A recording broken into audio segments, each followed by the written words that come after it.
आज हम लोग जीव विज्ञान 10वीं वर्ग का जैव प्रक्रम पोषण का कुछ महत्वपूर्ण लघुतरीय और दीर्घोत्तरीय प्रश्न देखेंगे,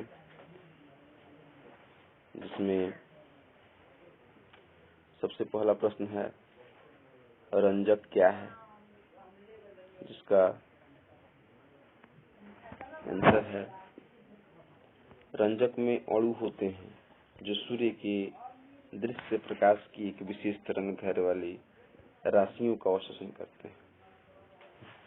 पत्तियों में विद्यमान वर्णक या रंजक अधिकांशतः नीले एवं लाल क्षेत्र में प्रकाश को शोषित करते हैं।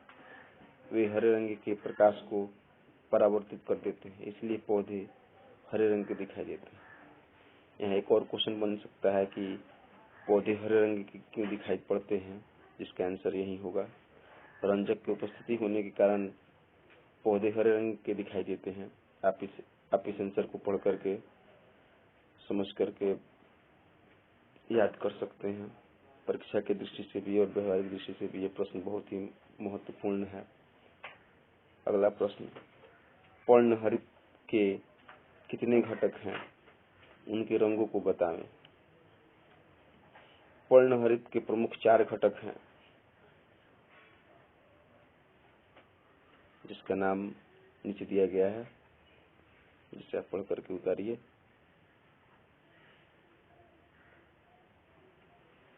और इन घटकों के रंग भी दिखाए गए हैं कि कौन सा घटक किस रंग का होता है। इन्हीं रंगों के कारण किसी किसी पौधे या सजावटी फूलों के पत्ते का रंग किसी का पीला, किसी का नारंगी, किसी का हरा होता है। अगला प्रश्न, किसी व्यक्ति को अमाशयी व्रण या घाव, जिसे पेप्टिक अल्सर भी कहा जाता है, कब होता है? जब कोई व्यक्ति समय पर भोजन नहीं करता है और अक्सर भूखा रह जाता है। भूख लगती है फिर भी भोजन नहीं करता है, वो अपने भूख को रोक के रखता है, तब उसके अमाशय के अंदर जठर रस के स्राव में असंतुलन उत्पन्न हो जाता है। जब अमाशय में भोजन नहीं होता, उस समय हाइड्रोक्लोरिक अम्ल और जठर रस स्रावित हो जाया करते हैं। ऐसी हालात में ये रस अम्ल अमाशय की आंतरिक भित्ति या श्लेष्मा को क्षति पहुंचाते हैं और घाव या व्रण उत्पन्न कर देते हैं।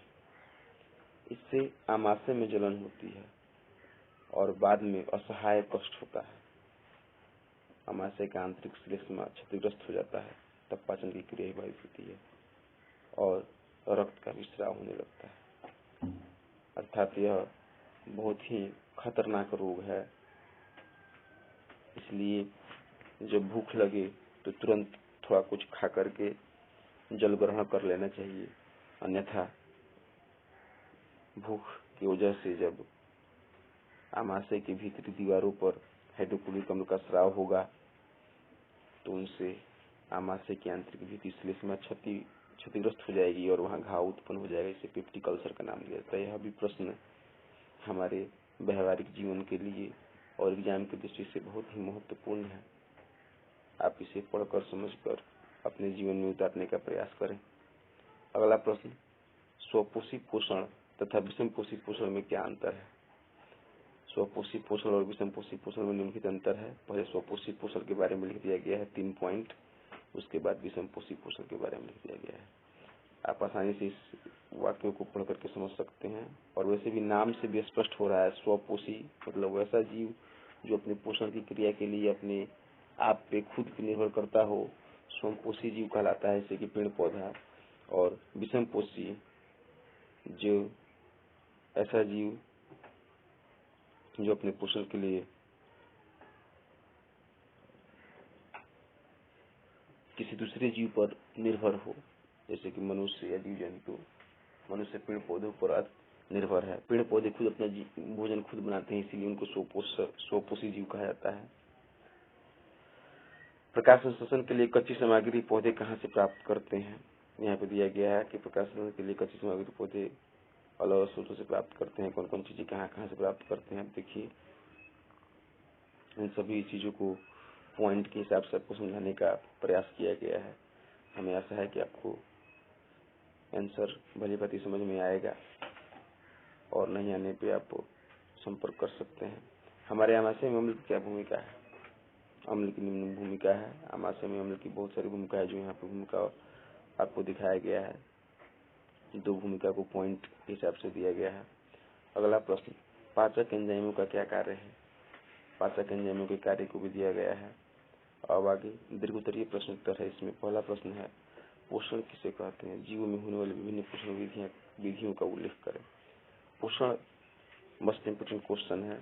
इस चैप्टर का ही नाम पोषण है, और पोषण को हमने पहले वीडियो में समझाने का प्रयास भी किया है, और आप बुक से पढ़ करके समझने का भी प्रयास किए होंगे। यहाँ पे आपको जीव में होने वाले पोषण के प्रकारों को दिखाया जा रहा है। तो सबसे पहले स्वपोषण को चर्चा किया गया है, दूसरा परपोषण को चर्चा किया गया है, और इसकी आवश्यकताओं और इसकी जरूरतों के विषय में भी चर्चा किया गया है। अगला प्रश्न, प्रकाश संश्लेषण प्रक्रिया को संक्षिप्त में समझाइए। प्रकाश संश्लेषण की जो प्रक्रिया है उसे संक्षेप में समझाना है कि किस तरीके से प्रकाश संश्लेषण की प्रक्रिया होती है। यहाँ पे आप देख सकते हैं, पेड़ पौधे मिट्टी से जल तथा खनिज लवण लेकर, हवा से कार्बन डाइऑक्साइड लेकर के पत्तियों में भोजन के स्थिरीकरण करते हैं, और वहीं भोजन ग्लूकोज के रूप में पेड़ पौधों को प्राप्त होता है, और उससे पेड़ पौधे अपना विकास, अपना पोषण करते हैं। इसको यहाँ पे आपको लिखा गया है। आप हमारी बातों को समझते हुए और इस आंसर को पढ़ते हुए आप आंसर को याद करने में सफल हो सकते हैं। अगला, अमीबा का भोजन क्या है? अमीबा में पोषण का वर्णन करें।